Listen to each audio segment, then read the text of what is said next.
Hello, so ito yung reading natin for the sign of Virgo, Sun, Moon, Rising, Venus, Jupiter, Virgo. Take only what resonates, guys. Hindi ito magre-resonate sa lahat. Well, unfortunately, hindi ko talaga makuha lahat ng energy ng Virgo sa mundo. Pero okay lang yon. May mga next reading pa tayo. If you want, pwede kang magpabook ng personal reading. Madam P. Ayan, dyan ka pwedeng pumunta, no? Para magpabook ng personal reading. Okay, if you're willing to wait, guys, maraming nagpapabook po. So, meron tayong line up. Okay? So, yung admin ko naman yung mag-a-assist. If you want, pwede ka dong mag-inquire. Okay? Actually, dati hindi talaga ako nag-accept ng book ng reading. But then, my spirit guides are kinukulit nila ako eh. Sobrang busy ko, guys. Yung kakatapos ko nga lang manahi. Kasi po, meron din akong iba pang business. Yeah. So anyway, what do we have here for the sign of Virgo, Sun, Moon, Rising, Venus, Jupiter, Virgo? Alam niyo yung sobrang komportable akong i-reading kayo. Honestly, dun sa ibang sign, iba yung feeling kapag sa inyo kasi I don't know, kasi parang matagal na yung ibang nakikinig sa akin dito. And of course, pag gusto ko yung energy, nakikipag-interact, ganun, na-excite ako. Ayan. And yeah. Meron tayong iba pang channel, Unicorn Princess Tarot, Earth Sign Philippines. Hopefully, mabalik ko yung isang channel, which is the Madam PTV. Sobrang daming ginagawa, kaya hindi ko pa siya maasikaso. The Moon and the Hierophant, Queen of Pentacles, Taurus, Virgo, Capricorn. The Moon, this is Pisces energy. Okay. So, this is timeless, by the way, ha. Kaya kahit matagal nang uploaded, pag ngayon mo napanood, maybe this is just a time na mapanood mo talaga to. And yung iba, eto pala ha, bago ko magsimula, they're asking, iba yung sign ko pero nakaka-relate ako. Guys, actually, ang kinukuha ko dito is the energy. So, wala talagang zodiac sign yon. Energy yung kinukuha natin. I'm just saying Virgo. Or inilalagay ko lang, ini-include halimbawa Virgo, Libra, or whatever sign. Nilalagay ko lang yon. Pero ang kinukuha ko talaga is energy. So, parang yon particularly, para lang may maitawag tayo dun sa energy na nakuha ko. You know what I mean? Diba? So, kahit anong zodiac sign talaga, honestly. Ayan. Kaya kahit like collectives, kahit collective reading, pag nakarelate kayo doon, that could be your reading. Ganon, walang specific talaga eh. Kaya nga, yan, although Virgo to, yung iba dyan, if you're not a Virgo, pero nakaka-relate ka, this could be your reading.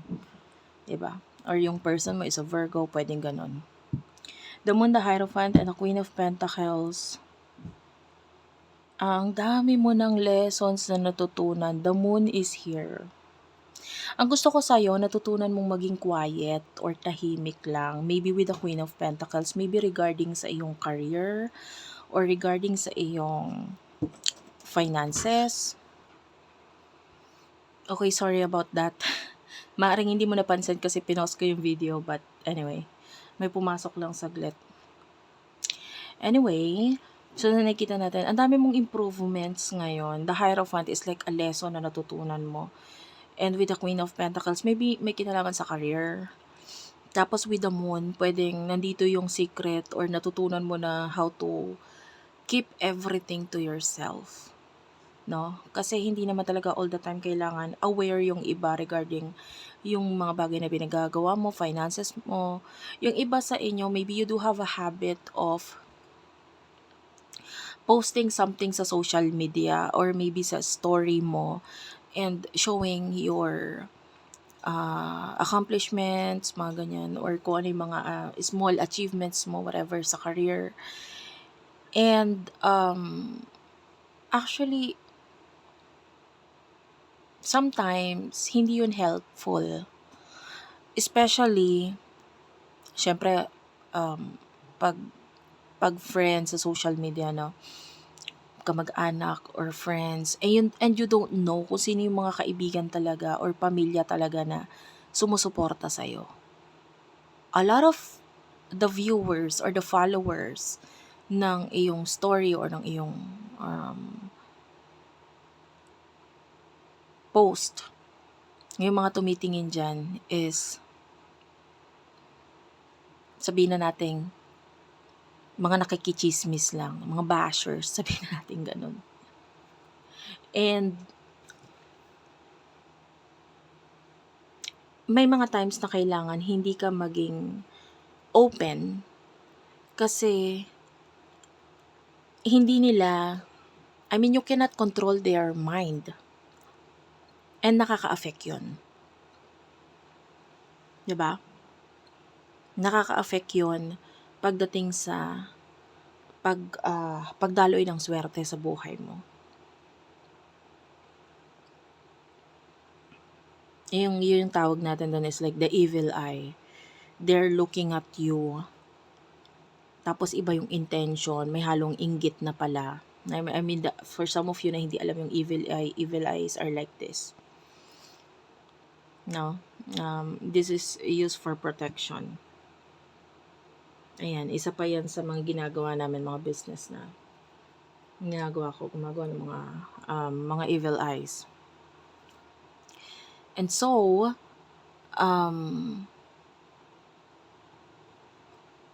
nakukuha ko yung energy na ngayon because sa mga experiences mo pagdating sa career, natutunan mo na yung when to shut up. 'Di ba? When to keep the details. And yung yung parang sarili mo na lang, sasarilihin mo na lang kung ano yung mga nangyayari or mga small accomplishments or big accomplishments, 'di ba? Sa buhay mo. Kasi pwede yung magpagmula ng inggit or ng galit. And yeah. Anyway, which is maganda. Ayun, no? As you can see, look at this moon. Dito sa picture na to, there's a cat who is about to, go up the roof. Yun yung gusto niya. Kaya lang there's someone here looking. May nag-iispiya, may nakatingin. Parang naghihintay siya ng kamalian or naghihintay siya ng mga may bumagsak sa'yo, may mga mawala sa'yo, or like waiting for a bad news about you. Mga naiinggit, in short. Waiting for you na mag-go down. The good thing is that hindi ka nila kayang pabagsakan. Ganun yung energy. Nakamasid lang sila waiting for you na bumagsak. Pero hindi ka nila kayang pabagsakan. You're strong, you're stable. With the Queen of Pentacles, marami kang kayang i-offer. Person na connect mo pagdating sa love. Who is this person? The Nine of Swords is here. Okay. King of Wands and Three of Pentacles, Taurus, Virgo, Capricorn, Aries, Leo, Sagittarius, Gemini, Libra, Aquarius energy. Bottom of the deck, you do have here the Eight of Wands, Wheel of Fortune, Ten of Cups. Well, actually, itong person na to, the King of Wands is here. Parang may mga bagay siyang tinatry ngayon or ngayon pa lang sinisimulan, pero parang it's too late for that. Ngayon, with the Nine of Swords, namumblema siya, na-stress siya kasi parang stuck siya dun sa bagay na yun. Parang, hindi na tama yung timing. Yung iba finances ha. I don't know, I can see the energy of Aries at saka Gemini. For example, career. Ngayon pa lang siya nagsisimula na aralin yung isang bagay, train, or nagsisimula ulit with regard sa career, parang yung iba sa inyo, ang energy niya is parang too late na for that. Nasa age na siya na dapat ngayon, bawal na siya magkamali. Stable na dapat siya. Ganun yung energy. So, hindi helpful yung energy sa paligid niya. Gusto siyang tulungan. Nandun yung energy ng mga tao sa paligid niya na gusto siyang tulungan, pinupush siya na magawa niya yung mga dapat niyang gawin. Pero, part of this person is hindi na umaakma sa kanya, or maybe hindi na masyadong pumapasok kung ano man yung mga tinuturo or tinutulong sa kanya.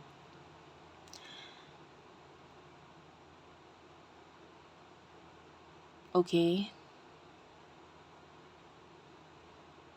So anyway, actually sa buhay natin, kanya-kanya lang tayo ng timing eh. 'Di ba? Meron yung iba, maaga nagmamature, maaga nagagampanan yung mga duties nila or mga dapat nilang ma-experience sa buhay. Ang aga-aga nilang, sige literal, no? Yung iba ang agang nagkakaanak, ang aga nabubuntis, but then later on ng life nila, sila yung hayahay, sila yung masaya. 'Di ba yung iba naman late bloomers, ganun ang energy. Pero itong person na to, nakukuha natin yung medyo stressful yung energy kasi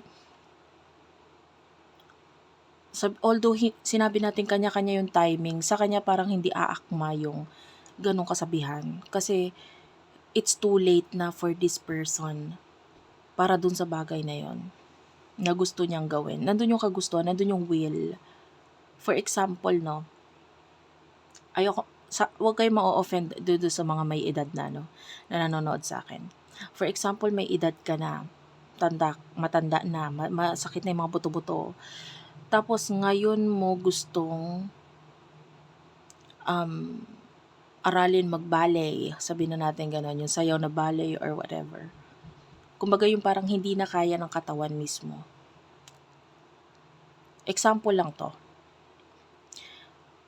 Of course, nandun yung will mo, pero wala na yung katawan yung bibigay. Parang ganun yung energy ng person na to. Or for example, meron siya nagte-training siya doon sa bagay na yon. Pero parang medyo impossible for now kasi of course sa katawan nga niya, sa health niya, and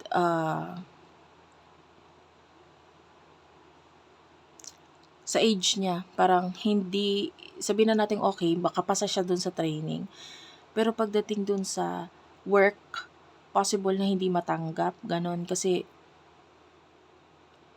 hindi na siya pasok dun sa age limit, parang ganon, nung career na yon. So, yun yung ibig ko sabihin, which is ito yung nagiging problema nitong person na to.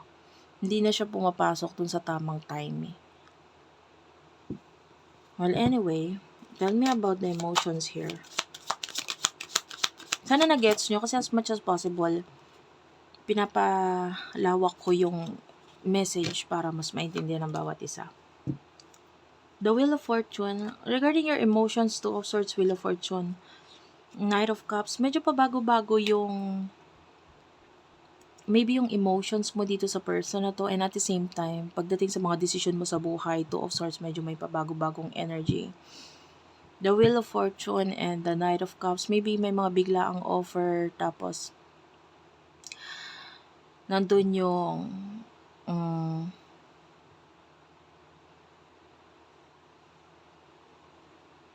accept or sige, tanggapin yung offer na yon. Is it too late or what? So, pabago-bago yung energy mo eh.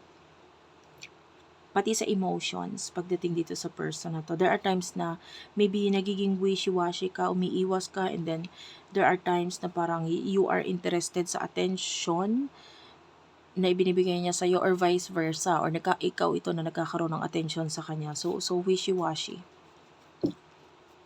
Emotions ng person na to towards you, spirit guides, angel guides. Okay. You do have here the Knight of Swords, Gemini, Libra, Aquarius, Six of Swords, yan. And the Queen of Cups, Cancer, Scorpio, Pisces. Energy ng person na to.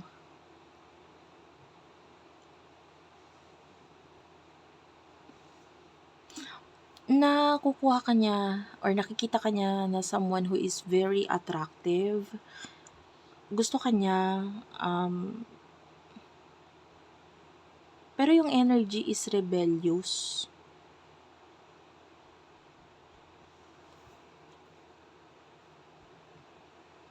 Yung feeling niya sa'yo is parang like a teenager kind of pagkagusto.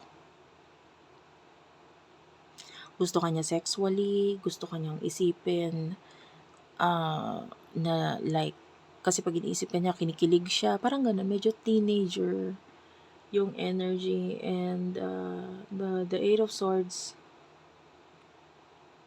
is here.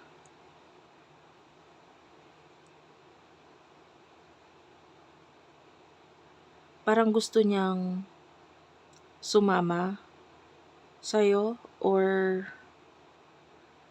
mag-join, parang ganon, or maybe communicate with you, para do sa ibang walang communication. Pero yung iba, majority, parang gusto niya sumama sa'yo, gusto niya sumali sa kung anong ginagawa mo. And yeah, attracted ito sa'yo, physical attraction is here.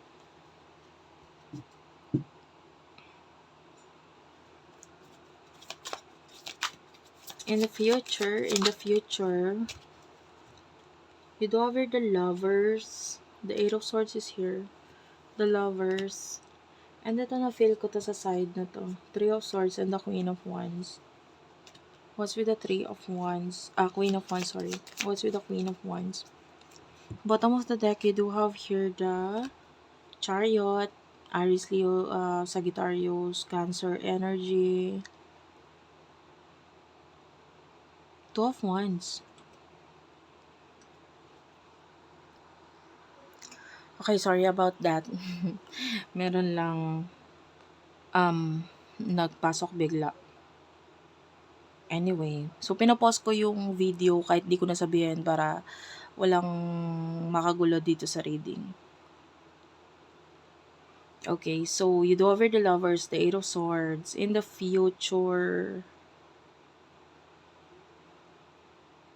nakakuha tayo ng jealousy, pagsiselos. And the Three of Swords, it could be regarding a third person or third party situation. Yung energy nito iba-iba. Honestly, I cannot tell. Okay? Pero may pagsiselos in the future. Pwede kasing ikaw yung nagsiselos, or there's another person na nagsiselos which is involved sa connection ninyo. Or if you're dealing with another person, may pagsiselos mula dito sa person mo or person na ito. Basta may energy ng pagsiselos dito. I cannot tell honestly. Of course, this is general reading. Hindi naman siya private reading. So, the Chariot, kasi, kaya lalo nagkakaroon ng pagsiselos, nandun kasi yung nagiging mailap or maiwas na yung person.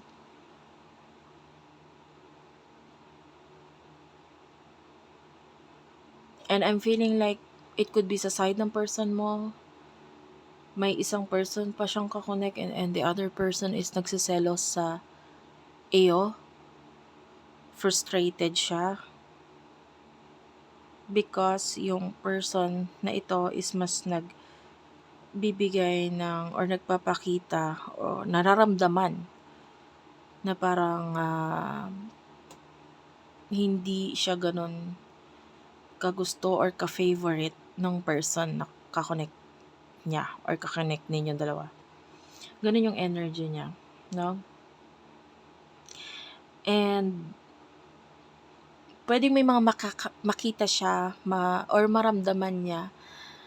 Alam mo kasi, of course, 'di ba, you're a spiritual person. Hindi lang naman ikaw yung spiritual. It could also be the other person na involved na parang we all have that gift. Hindi nga lang open yung sa iba or hindi nandun yung attention nila. But we all have that. Yung iba, of course, habang umiidad, naiiba yung direction or yung focus sa buhay. Nakakalimutan na yung spiritual side nila. But then, all of us, pinanganak talaga tayo, meron talaga yan. And so, pwedeng ito, malakas ang intuition niya, malakas ang pakiramdam niya. So, kahit hindi mag-open up, yung person ninyo, naramdam niya yan, na parang mayroon siyang dapat pagselosan talaga. Especially with the Two of Wands. The other person is not cooperating, hindi siya nakikipag-cooperate. Nandun yung energy na ang hirap niyang kausap, ang hirap niyang kakonect. So, parang doon napapa-question yung other person na bakit ganyan ka? Siguro kasi ganyan. Naalala mo pa rin yung si ganito, ganyan. And ikaw yon. Nandun na yung pagdududa, pag-iisip ng kung ano-ano. Okay, so hindi ko nakuha yung energy mo dito sa huli, but rather the other person na involved, which is weird, diba? Anyway, thank you for watching. I love you all and bye-bye.